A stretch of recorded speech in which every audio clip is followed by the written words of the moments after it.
Astrobot reminded me why I love video games. As stated in my previous video on the subject, this Team Asobi developed 3D platformer is a charming title with exciting gameplay, beautiful visual art style, and a pure sense of heart. Yet most importantly, the collectibles were among the best I've ever seen in a platformer. And to be clear, I've played a lot of platformers. I'm a veteran of World War Koopa, mostly because these collectibles are cute robotic versions of classic video game characters, whether first party or not, that have appeared on PlayStation in the past. Additionally, Astro also collects currency that unlocks cosmetic options for Astro and his dual speeder, wild critters and beings present in other games, and backgrounds and other types of cosmetic material for your bots. Bots that the player is motivated to collect due to a shared love of PlayStation history and the vast amount of diverse games appearing on the system over the years that were of stellar quality, and also Destiny. And when combined with special stages that mimic other types of games that have been present on PlayStation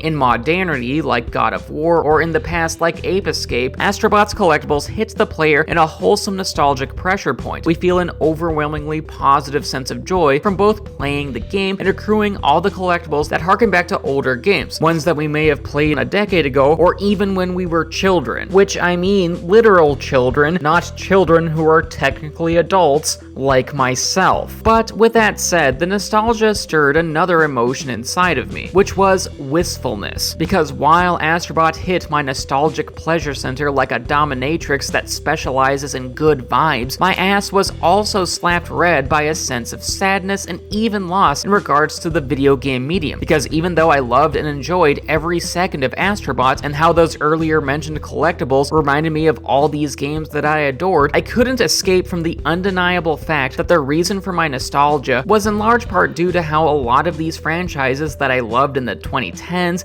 aughts, and even the 90s just don't really exist anymore. In fact, franchises like Jak and Daxter, Killzone, Sly Cooper, and so many other titles that Astrobot references haven't had a new installment in years, if not decades. Hell, even games of specific genres like Astrobot, a modernized take on the mascot 3D platformer that had its heyday in the 90s and early 2000s, are an exception to the rule in terms of what gets greenlit by AAA publishers these days. Well, aside from Nintendo, of course, those deviants. Which all just begs the question, why can't we have more games like Astrobot? Why don't we see new titles from these elder franchises that are referenced in the game? And the answer to that varies, no relation, depending on genre popularity, franchise's story concluding, developers desiring to work on new projects, the overabundance of rights issues, and the plain old rule of sales numbers. There are numerous reasons why many of these games and franchises just aren't being developed anymore. Yet, I don't believe that to necessarily be a good excuse in most cases, given how a lot of the titles referenced in Astrobot were released many years ago, if not decades ago, back when dinosaurs roamed the earth like the Stegosaurus and Margaret Thatcher. There are opportunities to create new installments of these games. Like if a story of a given franchise concluded or a studio desired to move on to something new, then maybe after enough time has passed, another studio under their publisher's purview could take a crack at that said franchise and story from a new angle and perspective, Subway fresh looks and all that. And in regards to older franchises that were discontinued due to low sales and or belonging to a genre that is no longer in vogue, because Ape Escape deserves to be resurrected, goddammit, as if it were Jesus Christ stepping out of his tomb after the crucifixion because Ape Escape will redeem us all, many of these games are overdue for a return in some form in an industry that is increasingly homogenized. Because creatively and financially speaking, the game industry is in a really shitty place right now. No relation. If anything, the landscape from both the creative and business end is just miserable at the moment. And to explain why that is the case, I do need to do an overview of the AAA video game industry as a whole in modernity. And while this video might be akin from something you've heard from many other YouTubers criticizing this industry in the past, this is worth documenting on this channel and is overall important to the thesis of this video series, which will have at least another installment after this. See, big budget games are becoming creatively stagnant and regularly act as skeevy avenues to sever us from all our collective cash, no relation, all even to the detriment of the games themselves. In fact, too many AAA games these days are prepackaged with similar game design and greedy in-game monetization practices that devalue the overall quality of their respective works, all while that said industry decreases the output and portfolios to say nothing of all the studios closed and layoffs that many talented artists have recently endured. Also that these said publishers can practice game investment abstinence, overall hampering gameplay innovations and ruining livelihoods in accordance to their devout faith in the almighty dollar. In fact, the main types of games that are greenlit by AAA publishers for consoles and PC these days belong within the safest of established IPs and or most lucrative genres. In terms of IPs, think the likes of Grand Theft Auto, Call of Duty, Star Wars, and such. And in terms of genres, there technically is a lot of variation regarding shooters, action, open world adventures, RPGs, fighting titles, sports games, racing sims, and such, but in general there are two types of genres that major publishers, well at least major third-party publishers, we will be talking about first-party publishers in a little bit, really care about. Two genres that actively make their games worse, which is to say, multiplayer live services and single-player and or multiplayer games that feature live service elements to some degree. In regards to live services, these types of games can be free to play, but most live services from AAA publishers generally require the player to purchase the game, all while then featuring additional purchases up to and including the likes of microtransactions, loot boxes, season passes, DLC and expansions, and paid XP boosts to skip the grind that was intentionally created to inconvenience the player so that they would spend more money in order to have fun. Which does feel like a scam, and one that is often ignored by the true gamer patriots, and one that, alongside the other monetization schemes, can be present in regular games with live service components as well, meaning that both live services and games with live service elements have similar design philosophies regardless of what genre they reside in. They're about raking in as much money as humanly possible, even at the expense of a given game's artistic value. And while there are exceptions involving games under the stewardship of console manufacturers, and where a major third-party publisher will release a more or less single-player game without live service nonsense, these examples are exceptions to the rule. The rule being quenching an unquenchable desire for cash. It's basically greed, but with electrolytes. It's just absolutely shameless.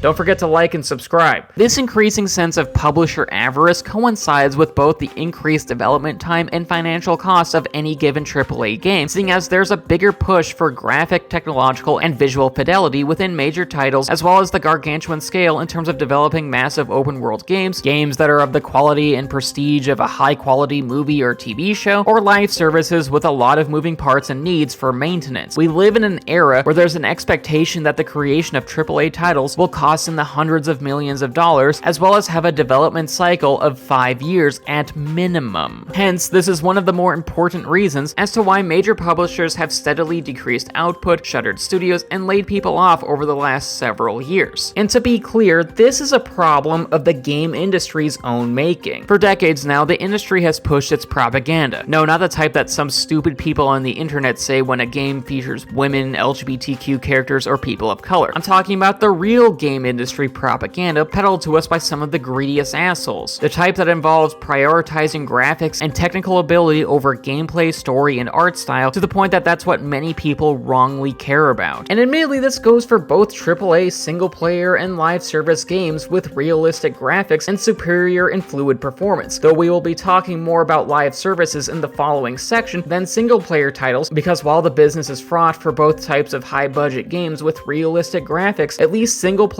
or co-op games with or without live service nonsense has a higher likelihood of being fun. Because if you're a game publisher or developer and you're not gonna make your budget back, the very least you can do is make the game good, which is something live services lack, no matter how realistic the graphics are or the performance is. If anything, the amount of money deposited inside of them is irrelevant because the market is oversaturated with competition where a few good games succeed and the rest bomb or fizzle out over a short period of time. And the games with realistic or realistic adjacent graphics only add to the problems, causing game development costs to balloon out of control and forcing the industry's live service economic bubble to burst like the Hindenburg, also that they can have better graphics and superior technical specs. It's just bullshit. It's Marvel's Avengers. And even with those lengthy development times and financial costs, success is not guaranteed. This ain't death, taxes, or politicians f***ing over trans people. This is game development. It's some really hardcore shit. Meaning that the nature of this business is unpredictable, and investing huge amounts of cash even in IPs and genres that are lucrative on paper can still results in failure given that a lot of faulty design and decision making can occur over the course of 5 years, as well as how the market and interest in what's trendy and popular versus the games trying to make fetch happen can change a lot during that time span. And this has led to many notable flops in recent years where, alongside reportedly uninspired game design, live services have financially bombed, resulting in some future live services being cancelled mid-development and developers ending life support to numerous live service titles to varying degrees not too long after launch. The most recent and most notable of these games being Suicide Squad Kill the Justice League and Concord, a game that took 8 years of dev time that garnered notoriety after its putrid reception, because even at launch, the game had such a downright pitiful lack of interest from players that Sony shit-canned the title, pulled it from stores, and offered refunds after just a mere 2 weeks. Yes, Concord only lasted 2 bare-naked ladies, all before Sony retconned it from reality, which honestly has to be a record in terms of speedrunning a live service train wreck, something that should truly be its own category on speedrun.com. And yet, the big-budget AAA industry, even with these massive failures, can't extricate themselves from these live services because while they might fail, the successes do manage to accrue a shit ton of cash, thus highlighting the fraught landscape of the AAA industry where live services, alongside games that feature live service elements, are prioritized, and especially so if they are based on pre-existing major brands and IPs, and that any game not fulfilling this quota or possibly facing concerns from the publisher would be at major risk of being cancelled, the studios developing it being shut down for good, and workers' livelihoods being ruined via layoffs, overall decreasing game output, creative risk, and innovation, essentially representative of a truly stagnant industry. Now, as far as AAA publishers are concerned, there is a major exception to the rule. Console manufacturers like Sony, Nintendo, and Microsoft, and the studios they own, otherwise known as first party, practice more restraint both in regards to releasing live services or games with live service elements. While yes, Microsoft will often place live service elements in multiplayer modes for new installments in the Halo and Gears of War franchises, and Sony has made a bigger effort this generation to produce more live services to overall mixed results, the AAA games released under the Big Three's stewardship often are not live services or games with live service elements. They're generally just video games. God, it's really nice when a video game is just a video game. And there's a hoobastank reason for this. A console manufacturer's mission statement isn't to just merely sell games. No, their objective is to sell consoles as well. And that means ensuring that the titles in a first party's respective oeuvre are of impeccable quality and meet a higher standard for the express purpose of convincing new customers to purchase their systems. This entails crafting more games than just live services or games with live service elements, and the Big Three have different approaches to accomplishing this goal. Microsoft, who is increasingly releasing their games on other consoles either on or sometime after their Xbox release date, like say the new Indiana Jones and the upcoming Doom title, is focusing on their large catalog of games, diverse types of titles in regards to budgeting, and their superior services like Xbox Game Pass in order to woo new potential Xbox buyers. Nintendo has cornered the family-friendly market with titles like Mario and Zelda, and Sony prioritizes two things these days: live services, which is a comparatively recent development for the company that we will discuss in more detail in the next video in this series, and a healthy dosage of prestige AAA games with high-stakes drama and action on par with an emotionally resonant big-budget blockbuster. Think the Uncharted series, The Last of Us, God of War since the 2018 installment, and such. Titles of the like which could, as seen with The Last of Us, easily be adapted into prestige movies or TV shows because they are essentially already playable prestige movies or TV shows, which admittedly has its detractors, but seeing as I like prestige TV shows, I'm more than okay playing a video game in that similar type of vein, because I do be a fan of The Last of Us Part 2. Deal with it. And regardless of console manufacturer, there is a rationale as to why live services or games with live service elements aren't the be-all end-all of the games that these console makers produce, and that said rationale is, in my humble opinion, that live services and games with live service elements are generally weaker due to featuring those said live service elements. While yes, there are good live services and games that are good in spite of featuring live service elements, good live services are the exceptions to the rule, and games with live service attributes games are inherently lesser than versions that otherwise wouldn't have those same design inequalities. As for live services, these games often place the cart in front of the borscht. In fact, when these live services were in development, too much time was wasted constructing in-game economies meant to monetize some or even every aspect of the game, ranging from DLC, progression, and even cosmetics, which some people will claim isn't a big deal, but cosmetics are an important aspect of almost every game. If anything, if it didn't have value to the player, companies wouldn't be trying to sell you the cosmetics, because they were the type of reward that used to typically be earned throughout the gameplay experience, but has since been carved out of that set experience in order to be sold separately, which is just America levels of stupid. And generally, when these live services were in development, this rapacious and avaricious nickel and diming received more attention than the most important aspect of the title, you know, making the game fun. Because I've played so many live services and so many of them lack a soul or purpose. They were just designed to be potential infinite transactions rather than meaningful interactive adventures. In fact, too many of these titles just blow Willy Wonka ass chunks. And to add insult to injury, many of these games have the gall to charge you full price up front in order to be bombarded by a monetarily sleazy and lifeless experience with no sense of joy. And then in regards to titles with live service elements, these games might sell cosmetics, which as I just said is bullshit, gambling-esque loot boxes, which are bad for ethical reasons, because promoting gambling is bad. I don't care if ESPN does it now, it ruins lives, that would allow the player to win either cosmetic unlockables and potentially pay to win buffs that alter the gameplay. Also, loot boxes have the same problem as mere cosmetic microtransactions in that they sever a core part of the game that should be included in the gameplay experience, but is instead greedily sold separately. And finally, there's XP boosts sold to skip the grind, no relation, when it comes to leveling up your character, which is also bullf***.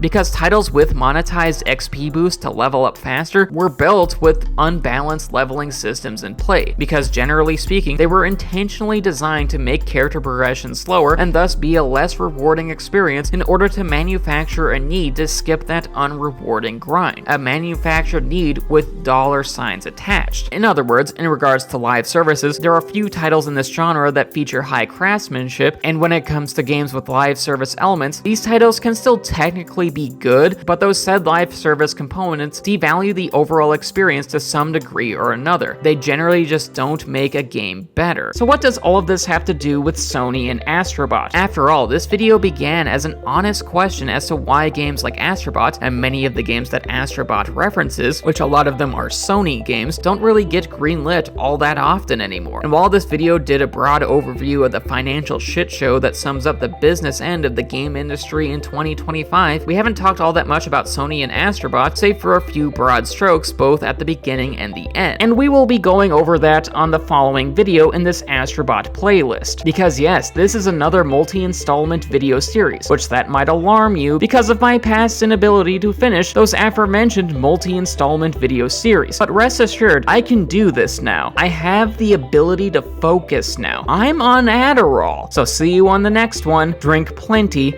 of water.